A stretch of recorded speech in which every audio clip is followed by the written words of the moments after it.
Welcome back to another episode of FPOG, Financial Planning for Oil and Gas Professionals. This week on the podcast, we have Nathan Meehan, Professor of Petroleum Engineering at Texas A&M. And Nathan, we are thrilled to have you on today. Would love to just hear from you a little bit about your career arc and where you've been prior to your current role with Texas A&M. Great. Happy to do that. I was born in Georgia, and the state of Georgia has 0 oil or gas wells. I didn't know what petroleum engineers were. I became a physics major at Georgia Tech because I kind of got tossed out of high school a year early. And I was able to spend my senior year of high school there at Georgia Tech.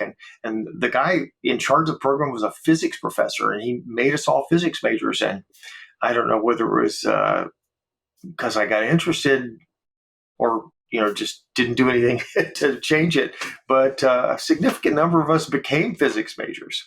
So I got a degree in physics, and time for grad school or time to graduate and get a job. I found these jobs I could have gotten that were terrible jobs, really, with a BS in physics. And I thought about graduate school, and I applied to a medical school, a law school. I didn't get into the really good medical schools, but I did get into one, and I got into a law school, and I got into grad schools in a couple of different topics. And when I went to Georgia Tech, the first time I drove up, we filled our car, and the gasoline was 19.9 cents a gallon. We had these things called gas wars. You young people don't know what a gas war is, but we used to have they would just constantly lower the gas price, 19.9 cents a gallon. In the beginning of my senior year, it was 75 cents a gallon. And so I didn't know much, but I thought there's something going on here. And sure enough, of course, oil prices had gone from $3 to, briefly higher, but certainly stayed at least 10.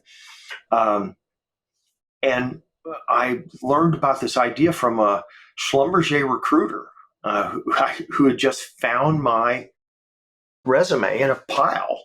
And I had worked one summer job for about a week. We were out in Wyoming, and we were out of money, and my brothers and I went to the local employment office, and you could do this. And he told me, he says, "Can you operate, a grader?" And I had briefly operated a backhoe, and I said, "Can you operate a bulldozer kind of thing?" I was like, "Sure, no problem." Well, first thing, those are completely, they're not the same at all. I show up out there in what you would recognize as, a drilling site. And basically there were some stakes out there, and he said, "You got 3 days, and you go and you need to dig as big a pit as you can between these stakes over here, dig it as deep as you get." And he pointed over to what we would now recognize as wellheads.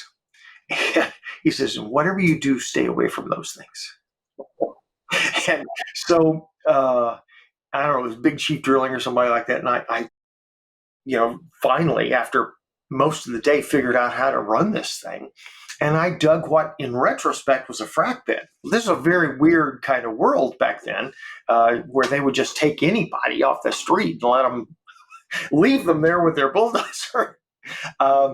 And so, the guy showed up day 2, and I made some progress, and he said, "You're not really very good at this, are you?" I said, "Yeah, but I'm getting better." But of course, during my breaks, I'd go over and look at these things. I didn't know what any of that was. But it was like July 30th to August 2nd or something like that. And so on my resume, I put down July to August, Big Chief. So that's why the Schlumberger recruiter said, "Oh, he's got a couple of months here with some drilling company." I didn't know anything, but I go into this interview with this guy, and he pulls out a well log, and it's got long straight lines. And then all of a sudden, where the SP and resistivity are, they came way out and came back in, then long straight lines. Well, and they were kind of lots of action there. And I mean, I was a physics major. I knew that there's constant signal, and then there's also some changing signal, and then back to constant signal. The changing signal might be the interesting stuff. So I pointed to that. I said, so here's the interesting stuff. He says, you found the pay. I have no idea what this is, of course. Eventually, they offered me a job after a 3-day interview down in Louisiana. We went onshore, offshore. I hired a lot of people from Georgia Tech, and they brought like 4 or 5 of us down this interview. And I was the only physics major. The others were engineers. And so they offered us all jobs, and then they left us in a room with these Schlumberger engineers and said, you can ask them any questions you want. And of course, the other guys were asking all sorts of questions. And finally, one of them turns to me and said, don't you have any questions? I said, yeah. Is there another job that pays really well like this, but you don't have to work so hard as what you guys are describing? And he just looked disgusted. And he said, yeah, those petroleum engineers, they stay back in the office, they tell us what to do, and they make plenty good money. So fine, I went back to Georgia Tech. I'm going to go be a petroleum engineer. Of course, there's nobody hiring petroleum engineers at Georgia Tech. Georgia Tech's a great school. Every single one of their engineering programs is in the top 10. None of them are petroleum engineers. Remember, there's no oil wells in this state. So, but they are hiring geophysicists. So I interviewed with Amoco, and which, of course, was subsequently bought by BP, for those of you who are young people here don't remember Amoco. But they were looking for geophysicists, and I go and sign up for an interview. And he said, well, why do you want to be a geophysicist? I said, I don't. I want to be a petroleum engineer. And the guy says, well, you're kind of making a mistake. And he wrote down a name and a phone number on the back, said to call this guy. And so sure enough, I call them. They offer me a summer internship. It's great. I love it. They say, look, you've got to get an engineering degree to be an engineer. So I applied to Colorado School of Mines, which is right by. I was in Denver. And then I called my dad and told him, and he said, no. My dad went to Oklahoma, got a business degree. And he says, oh, you've got a petroleum engineering program. So I applied there, and they offered me a nice fellowship. So I went to OU and got a master's degree there. And right when things were taking off. So I graduated in 1976, and the petroleum engineering was going crazy at this point. In fact, a few years later, I would be interviewed in the Wall Street Journal for this, about this exciting change in how petroleum engineering was perceived. And so I went there, and I came time to graduate. I had every interview I went on, I got a job offer. I think I got job offers for companies I didn't interview. This was really an exciting time. The fall of 1976 was a great time to be getting out of. So I went to work for a company called Champlain Petroleum, which was renamed Union Pacific Resources. I was there 24 years in total, but during that time period, I took a break to go back and get a PhD. And I went to Stanford.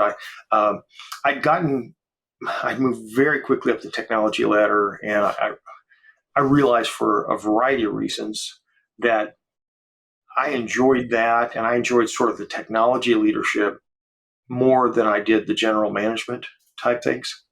And I wasn't necessarily that good at the general management type stuff. And so in an event, they got bought by Anadarko at one point. I'd already gone back, gotten a PhD, great decision in my life. Became the chief engineer for the company, became the VP of, over all the geology, geophysics, drilling. Love that company, love the positions. I'd still be there today. But, they got bought, and Oxy came by and offered me looked like a similar position. Went there. It wasn't quite the fit that I'd hoped it would be. And after a few years, I moved on, tried to start my own little oil company. And it turns out I have way too much appreciation for the risks of oil and gas investing. to be one. I, I think the successful people in that business must be a little bit ignorant of just how likely it is to lose money. And but as I tried to bid on several of these properties, I met a lot of people who said, "Hey, I bought something else. Would you come take a look at it? And let me know. I'll pay you for your time." And so I did that, and I enjoyed that, and I became a consultant. And so yeah, so I thought I was going to do that forever. Just love that, being a consultant. Over the years, I'd had a chance to be on a few boards. At Oxy, I was in the board of an oil company in Siberia. I've been on the board of directors of SPE. I've been on the board of directors of a little technology company called Pinnacle Technologies. I've been on the board of a computer modeling group, a Canadian reservoir simulation software group. So I'd had these opportunities to do a lot of different business things, and so I knew people, and consulting was fun. I enjoyed it, and at one point, some friends of mine recommended that I go talk to some people at Baker Hughes because they were looking for this very senior position, and and I met the people at Baker Hughes, and I really liked these people. Great people, great company. But I kept telling them, no, no, this is not the job for me. And finally, the CEO said, look, why do you keep saying this isn't the job for you? I said, well, look, for about 20% of this job, as I understand it, I'm probably the best candidate in the world. And for the other 80%, I'm wholly unqualified. I said, I think you need to switch that. And he said, well, we still want to do something with it. What do you want? I said, I'm a consultant. Let me just consult for you.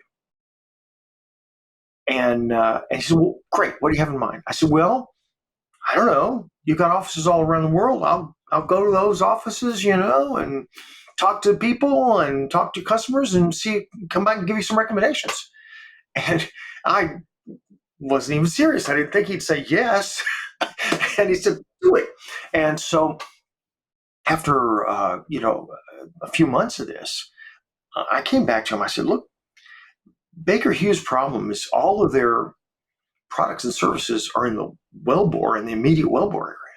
It's pumps, it's logs, it's packers, it's cement. And the reservoir is the part between the wellbores. And you guys just aren't in there. So you need to have more capabilities there. And he says, we just lost the opportunity to bid on a project because we didn't have that. I said, well, you want me to tell you what to do? He said, no, that's not how Baker Hughes works. You got to get people from all these different companies together and lead a project where, they identify what to do next. I said, I get paid by the hour. I know how to drag things out.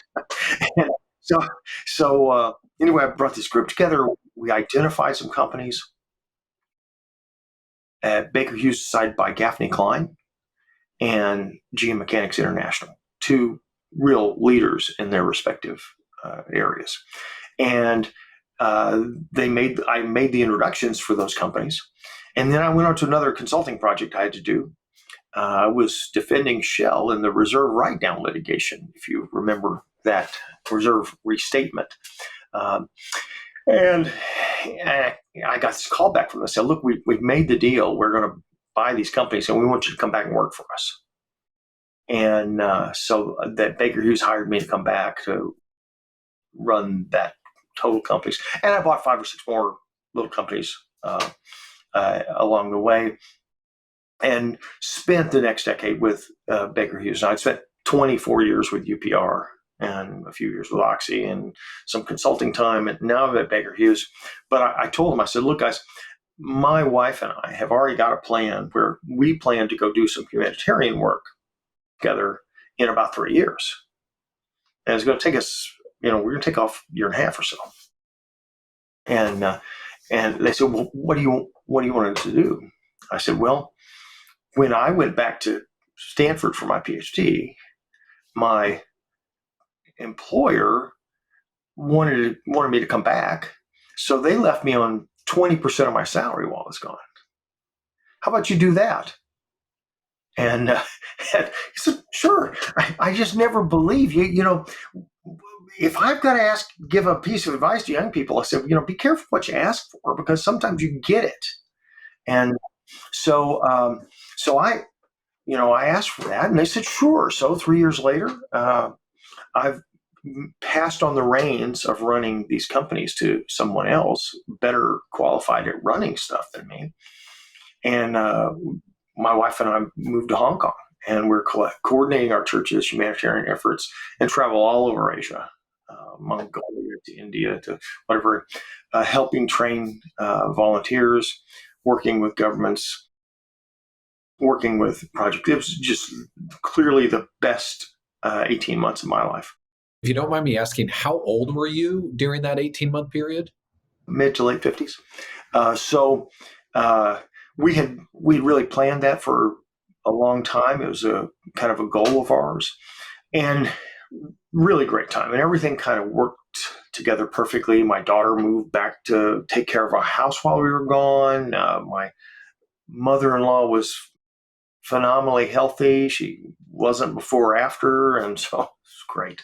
And so I came back, and I continued to work for Baker Hughes, but I almost immediately said, the other thing I haven't done career-wise that I'd like to do is become president of the Society of Petroleum Engineers. And I served on the board. I was very active, and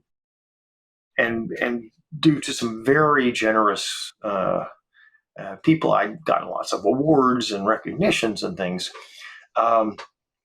And so I'd been active in SP my whole professional career. And so I put my name in the hat, and I didn't get it. And my boss said, "Well, why didn't you get it?" I said, "Well, they picked somebody else." And I said, "Well, what do you do?" I said, "Well, put my name in the hat next year." And and next year I did get it. And so that was I became the 2016 president of SP. And the 2016 is actually the year you finish. But it's you do a year after that, and I actually went up about 3.5 years of almost full-time engagement in that role, because Baker Hughes was hugely supportive and said, "Look, spend your time on that." They were great, very, very supportive, and Baker Hughes had never had an SPE president, and so it was good. And I came back, and I spent a few more years with Baker Hughes, stayed through the GE purchase, and I stayed until I was 65.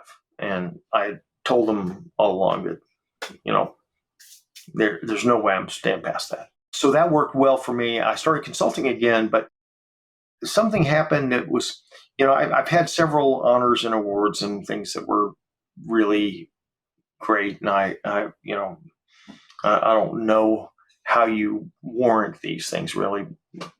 Being SP president was a great honor for me. But the biggest honor I ever received in my life came out of the blue. I had no idea. And I'd been consulting for a little bit, and I got elected to the National Academy of Engineering. And most petroleum engineers really don't even know much about this. I didn't. I knew about it because I knew a lot of professors and that had were members of the NA, and these were like the famous people. Okay, I didn't particularly aspire to this. I didn't think this was realistic, but I got that honor, and for the last few years, we've had basically 2 petroleum engineering types each year get elected to that. 2, yeah. I got elected the same year that Elon Musk was elected for his contributions to SpaceX. After that, I said, I might want to think about being, going back to academia. I'd had a chance during my professional career. I left out a bunch of stuff. I did go teach at Stanford for a couple of semesters. The reason was, and again, I had a great boss at the time, George Lindahl and Jack Messman and Scott Kramer. I can't name them all, but I had some great bosses at UPR. And at one point, I'd been offered a position to teach at Texas A&M, just kind of, and I told my boss I was going to go do it, and he said, "No. It's just, I want you to go try this out, whether it's at A&M or anywhere else. You go try it out. You just tell me how you want to do it. I'll support it. And if you still want to go be a professor, fine. But you're not going to just quit and go be a professor. And I said, okay. So I called Stanford. I said, hey, how about if I come out there and teach, for a semester or two? And they said, well, how much you want to be paid? I said, I don't want to be paid, I'm free. They said, yeah, okay, then you're a good deal. So I went out there actually quarters at the time. So I went a winter quarter for 2 years. And I really learned what professors do, which is about 90% research, about 10% teaching. Um, and then all the exciting horizontal stuff really had been taking off. I said, man, I love this. UPRs, they're doing so much exciting stuff in that space. So I went back there to go work on that. But when I decided to go back to academia, I looked at Houston and Rice and the most obvious candidates for me. But I live way up northwest. That's like an hour plus each way each day. Yeah, I don't know. So Texas A&M called him. It's only an hour and 15 minutes for me to get from my house to Texas A&M, because going up 249. Plus, A&M is a kind of a special place. It's the number one petroleum engineering school in the country or the world, and there will be people who argue that, and I'm not one who thinks rankings are useful. But when you're number one, you tend to change your mind about them a little bit. But you don't want to devalue the currency. But in reality, rankings are a little bit silly. But clearly, Texas A&M has an outsized position in petroleum engineering, regardless of the ranking, because of the huge number of petroleum engineers that have come from Texas A&M, how influential they've become in the industry, how closely knit they are as as A&M graduates, plus the long history of the really great professors and who've been there and students who come from there. So while the University of Texas is also a very, very good program, we have lots of other very good programs. A&M has a special place in petroleum engineering.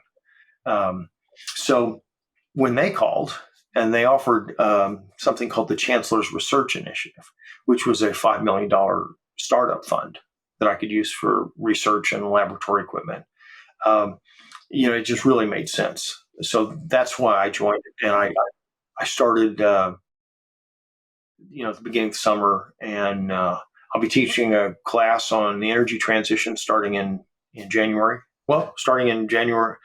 It's January already, starting in just over a week, and Mondays and Wednesdays. So I'm looking forward to working with these students and the other professors. And already I've been, in some collaborations with chemistry and mechanical engineering professors, trying to put together proposals. We just put together 2 proposals that are in the general world of recycling certain kind of typically refinery waste or other waste to extract minerals and make batteries. So I've had some opportunities that I never expected to have in terms of research contributions. That's neat. When I hear your story, it kind of makes me think of a few different things. A few different themes stick out to me. And one is, you mentioned the role of risk and that you wanted to do something on your own. And this idea that, hey, you were analyzing risk in a little bit different way than others. And other people maybe had a massive appetite for risk, bordering on too much, bordering on reckless. I am amazed when you look at the world of oil and gas. There are so many different, in really any position, whether it's petroleum engineering, whether you are trading commodities, really any of the many positions within oil and gas. There are so many different risk levels that you can take, from having your own company to being in a private equity backed startup to being at a very established company, all the way up to a super major. and even different risk profiles within individual companies. So interesting to hear you touch on that. The second thing I noticed is that Baker Hughes role.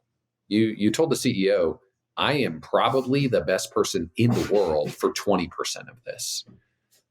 And how true is it that it is always so valuable to go a mile deep and to be an expert, even if it's in something narrow? If you first take a look at that risk issue, I have drawn this curve and efficient frontier type analysis many times and tried to explain things in terms of risk and reward. And you look at service companies, they're much earlier on that lower on that curve. It's one of the reasons their returns are less, even though their actual risk in terms of variability of return in that definition is really quite a bit higher than a lot of them perceive it to be. And so they don't, in many ways, get the returns that correspond to their risk. But when you're starting something on your own, you don't have that portfolio. You know, some of the things that I was looking at would be an excellent addition from an expected value type analysis to a portfolio of opportunities. But I was going to be able to do one or two.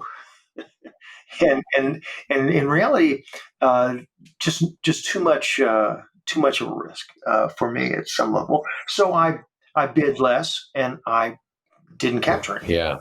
And the people who overestimated the values or underestimated the risk, they were the ones who captured that, the winner's curse type things. And it turns out some of them did really, really well. The only one that I actually looked like I had won was some tight gas that had been not fully developed, but it had been developed on trend at a much higher density.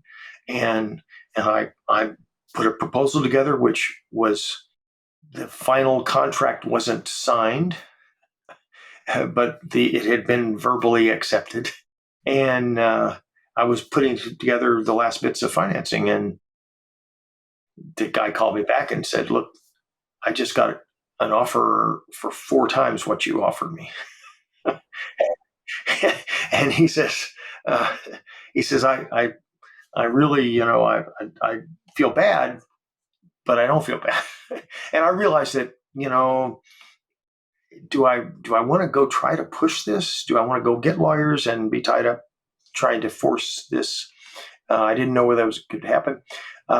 Turns out that company hired me to help develop those fields. They were worth way more than either one of us had estimated because of some timing on pricing and the success of this infill. And so it was clearly something I maybe should have done. My life would have been quite a bit different. But in reality, things have been good. And I've enjoyed them. And I don't know that I would have enjoyed that direction nearly as much as what I've done.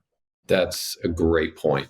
As far as deep, there are different people. I had a chance to put together some, videos of some successful people in petroleum engineering. And it's amazing how some of them go very narrowly deep, and some of them, the breadth can vary a great deal from these very general people to people who know almost all of one area. They've worked drilling, they've worked reservoir, they've worked production, and they've done them all fairly well from a technical point of view. And some people are much more into I'm going to use the term management loosely, but they haven't dug that well nearly so deep themselves. So it's interesting to see that everyone has their own talent, skill, and you just got to learn to identify that and appreciate it. I jokingly, I told people, I said, after I'd been at Baker Hughes, I said, well, I told you guys, that I wasn't really that good in this management stuff. That's why I want to pass this on to the other people. And one of the other officers said, yeah, you told us that, but we thought you were kidding. Wow. That's amazing. The other thing that I'm pretty blown away by, and you kind of mentioned this, if that deal would have happened, your life could have been taken a different path. Um, and you think about where you've been. Grew up in Georgia, obviously significant time in Texas, significant connection to Stanford, and then a stint in Hong Kong in your mid 50s, basically kind of in the middle of your career. I think it's a poignant reminder that you don't need to map out every month of your life forever, and that you can make decisions to align your values, what you care about, what you love with your life. And you can do things like go to Hong Kong for a year or two. And so that's a really neat example of trying to align your values with your life and money. We didn't actually know it was going to be Hong Kong. We were looking at different, we were going to be open to different opportunities. Um, and so that was really great for us. I still surprise people from time to if I run into if there were some Chinese people here, I could carry on a little conversation well enough that you would think I spoke Chinese. They would know much better. But um, so it's been a great time. We made great friends. Looking back on it, it would be hard to plan out a career like this. But everyone has different, paths, and sometimes bad things happen that change your path. And I know some people who uh, have look back on those and say, well, that hadn't happened, if I hadn't gotten laid off here, I'd have never had this opportunity somewhere else. So it's really hard to say what those right decisions are for you. That could not be more true. Nathan, I'm interested to hear a little bit about your role with Texas A&M and thinking about kind of the next generation. So thinking about college students today, they have, I mean, if you're 18, 20, 21 years old, or even 25, you have basically lived your entire life in the middle of a very, negative media view on oil and gas. And so, how do you think this next generation thinks about the industry in light of that? It's the existential challenge of petroleum engineering. I wrote a paper almost a decade back called "The End of Petroleum Engineering as We Know It," and it was rather controversial. I mean, just even though the paper itself was not controversial, the title was. It gave an excuse for us to start having this discussion again. I remember dozens of times over my career, someone giving a talk that started out more or less with, someone asked me if I would recommend to my children to become a petroleum engineer, and yes, yes, yes. And over the decades, we've always had negative views of the oil and gas industry. Yeah, I started 1976 when I came to work for. I guess I started my grad school at Oklahoma in '75. There was a negative view of the oil and gas business then, and nobody has ever loved the oil and gas business in the country writ large. Even though they love using oil and gas. And so, and they want it to be, it's like electricity. They want it to be cheap, and they want it to be available, and want it to be right there. So fair enough. Petroleum engineering has had this close tie, hiring has had a close tie with oil prices. Maybe there's a little lag, but petroleum engineering enrollments and everything else have been pretty closely tied with hiring, which has been closely tied with pricing. This last time, hiring has not followed pricing. Okay, the big jump in oil and gas.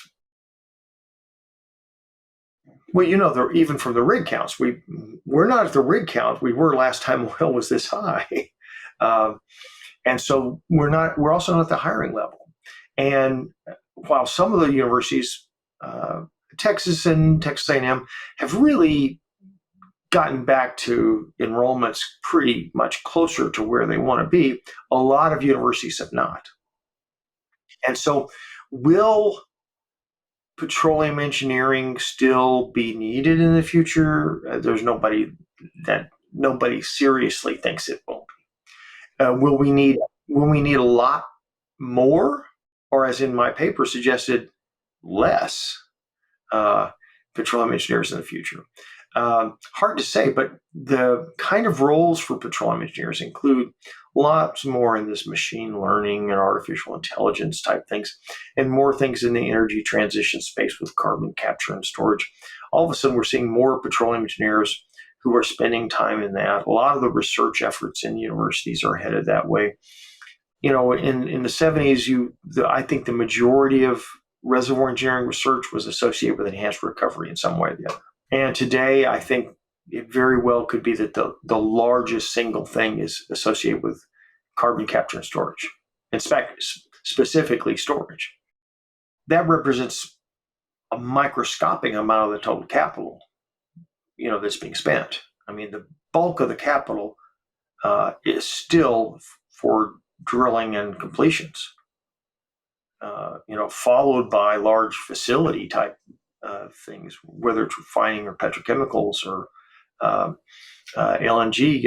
The lots of very conventional things are where the capital is still being spent, but the R&D is clearly moving in another direction, and a lot of the interest in students is moving in another direction. This is not just the United States. At the China University of Petroleum in Beijing, which is the largest petroleum engineering school in the world, I think, and China has dozens of petroleum engineering programs. But CUPB actually has two facilities. But I talked to a professor there, and like many universities, engineering students rank their top three choices. So if you apply as an engineer at the University of Texas, you will rank your top three choices.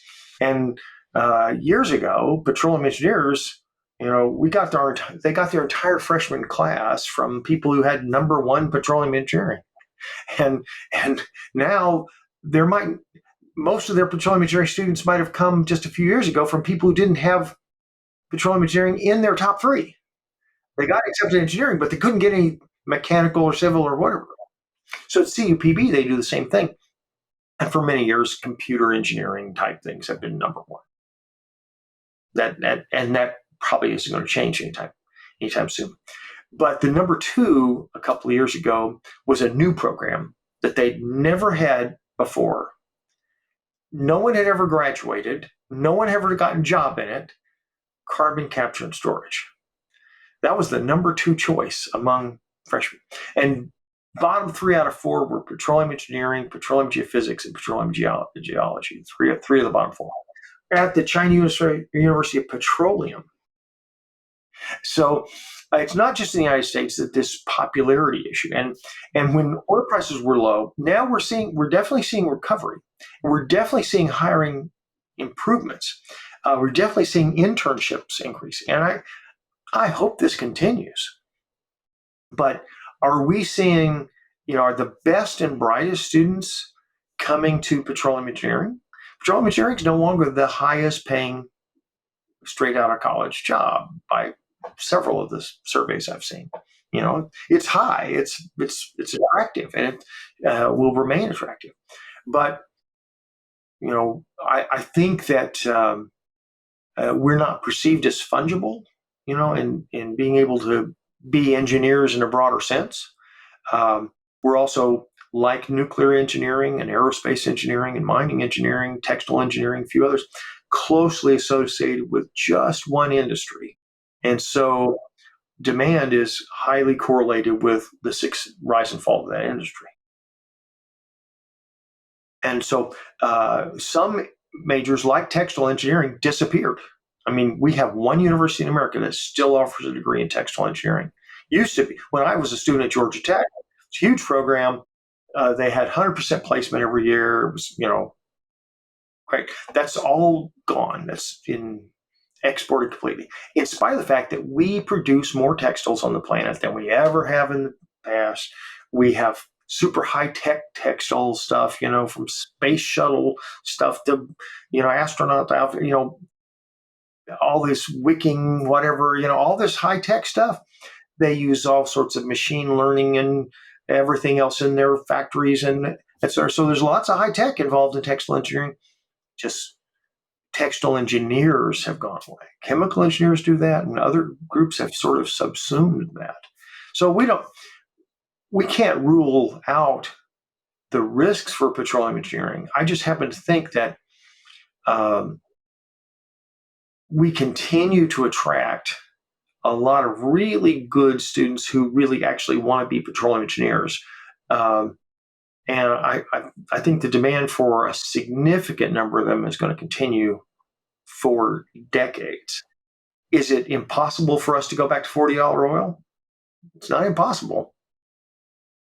The easiest path to $40 oil is a global recession, and those aren't out of there's lots of ways to get there, and we've got the ignition for several of those things happening now. As you were mentioning your career path, I was kind of laughing internally because the first thing I was thinking is, oh, what do you know? Oil and gas has always been kind of a volatile, commodity. And you're right. That's going to continue, even though there's going to be tremendous demand and incredible opportunity for students who pursue it. If you don't mind, Nathan, I'd love to do a few rapid fire questions and get your thoughts on some of these. First one, from my perspective, there's been a kind of a consolidation in Houston. And so less oil and gas presence in Dallas, for example, less majors in Dallas, even less super majors in Oklahoma relative to Houston over the past 10, 20 years. So first rapid fire, do you see Houston continuing to kind of dominate the petroleum engineering job market? I think so. Of course, Midland continues to be a big player there. But you left out New Orleans and a couple of other places that have also taken the brunt of the consolidation effort. I think depending on what happens with Southwestern and Chesapeake, that could be another blow to Oklahoma City. Hard to say. I don't know any facts about that. But those are really going to continue. I don't see the growth elsewhere being so much that that consolidation would not continue. You look around the world, and there's only a handful of places where international oil and gas. Lots of Africa's run out of Paris, and a lot of stuff in London and Aberdeen, and the rest of these are national oil companies, so they stay locally. But you look where the IOCs are, where the domestic large companies are. The talent's here, the resources are here. I just think we continue to be the center, and at the expense of Dallas, Oklahoma City, and Denver. Certainly. Next question. When you think about the next 20, 30 years, are you bullish on Texas as a state, and why? It's hard not to be bullish on Texas in a lot of ways. We've got a lot of things going for us. We have some challenges in terms of stresses on the economy. We're going to have some challenges as over the next 20, 30-year range, starting for some climate issues. I think I don't think we're quite there where we've really felt those yet.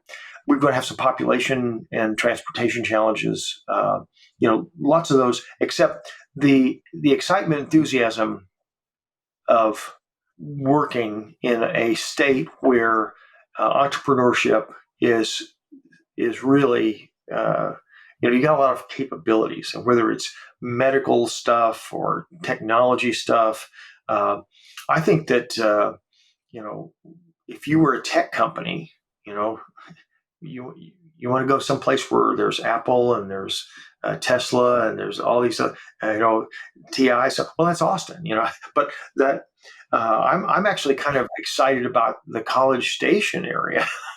They've got the same sort of brain power area, but they haven't had that price run up. So I anticipate that entire area up to Waco and down to San Antonio and out to College Station, that large area, which besides having pretty good barbecue, has got a lot of brain power, a lot of young people who want to live there. It's not got the traffic necessarily some others do. Um, I think you'll see a lot of companies relocate to these areas. We'll have water challenges, we'll have power challenges, lots of issues. But if I compare Texas to Florida, bless her heart, Florida's a great place to go on vacation. But I think I'd rather live here in the Lone Star State. I'm right there with you. Last rapid fire question. So you have deep connections to Georgia Tech, and certainly big connections to OU, Stanford. Have you become a little bit of an Aggie? I will tell you what happened sort of the first day I showed up at A&M. One of the professors who had done his undergraduate degree at A&M came up to me and he pointed to his ring. I guess it was over here someplace. And he says, "Meehan, you don't have one of these. You're never going to have one of these. You are not an Aggie. The best you can be is Aggie adjacent." And I said, "Well, that's kind of what I'm going for." I find myself cheering for A&M in football. I find myself, uh, you know, excited about College Station. I find myself encouraging people to go to A&M a lot more than I would have a decade ago, where it was just kind of another college. I've been recruiting here since really the late '70s, so I've known Aggies. My real mentor professionally was Scott Kramer, the late Scott Kramer, and he was an Aggie's Aggie. So I've always had a lot of respect for Texas A&M, but now it's becoming more. I'm becoming more Aggie like. I'm wearing this because it's warm. Plus somebody gave it to me. No, they haven't given me a lot of Aggie stuff yet, but I figure I'll get more over time. And this year, I have a beautiful 3-year-old granddaughter, and I gave her an A&M cheerleader dress and the little bows. And I've given Aggie stuff to all my grandkids, and they're showing up wearing their A&M soccer or A&M golf football shirts. So, yep, I'm getting there. I'm moving there. I'll be brief with this, but if you listen to this podcast, I talk about this way too often. I have 50 living relatives with degrees from Kansas State. I knew I was going to Kansas State when I was 18 months old. I love Kansas State. And I am probably the biggest fan anyone in Texas will meet ever. So I grew up with a sheer hatred for the Aggies because of the 1998 Big 12 championship game. We were headed to the national title. They just totally blew it up in what is kind of a act of God, freak nature, fourth quarter and overtime. But we won't even go into that. But my wife, who is the smartest out of the two of us, she went back to law school about 3 years ago and chose A&M over some of the top law schools in the country. And a lot of this was for two reasons. One reason is, well, I own a business in Texas. And so having a presence in Fort Worth and Houston makes it super conducive to, the primary vehicle for our family.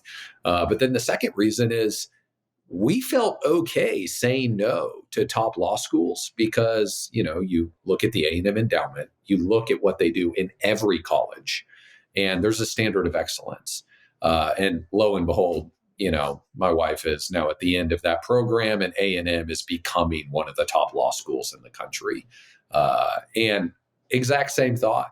I'm becoming a massive appreciator of the Aggies.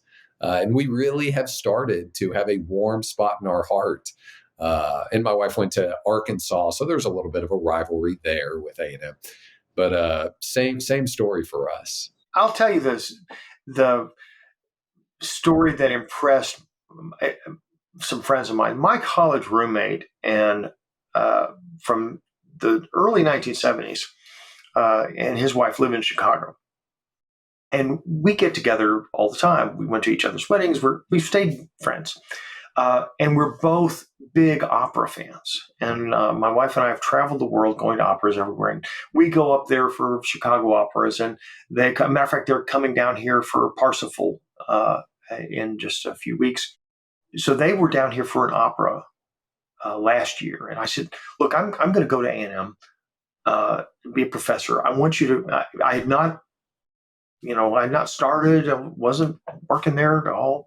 I'm not even sure I'd accepted the job yet, but I was pretty sure I was planning to. And so we went on campus. And what astounded me, I wanted to go see all these. I had this list of all the various statues and buildings and whatever. We were going to take the big tour. And every so often I'd stop and we talked to a couple of students. And it was stunning how polite and enthusiastic and excited these students were to be at Texas A&M. And now I've been around a lot of universities. At Tech, as a SPE president, I made a real point of going to lots of different universities, probably more than any other SPE president. And so, but there on the A&M campus, I was just, it was really a little surprising. And my roommate was, Kim was just stunned. He says, I can't believe these kids. These are amazing. And they were just, A&M attracts some great students. And so I hope to be helpful to that bunch. I hope to be able to improve their chances of success professionally. And because I know that my chance of success as a researcher is going to depend on those grad students as well. Absolutely. That's very neat. Well, Nathan, we only have a minute or two left, but I would love to finish on this. Nathan has 6 children, several grandchildren, and we were chatting about donor advice funds before we recorded this. And you mentioned that you try to include your grandchildren each year in where your family gives charitably. Would you mind just telling a little bit about that and going into detail there? Sure. And this is really the reason we went with the donor advised fund route. And so I've been building that up over quite a long time. And each year, my children as a group decide where our most significant contributions will be made from that. And so they'll pick 1 or 2 or 3 funds depending upon what they've seen, what they feel is meaningful, and the research that they've done. So they communicate in terms of where those gifts are going to be made. But starting at age 8 and increasing at age 12, the grandkids have an opportunity, and they always take advantage of it to direct where some of the donations from the donor advised fund will go. So my goal and my wife's goal, more than passing on money, is to pass on our values, philanthropic support, and in our case, encouraging people to be self-sufficient and be personally reliable. So educational things and food initiatives and some other things. We have a kind of general theme, but the kids actually pick what they want. And a lot of times emergency relief is important for them as well.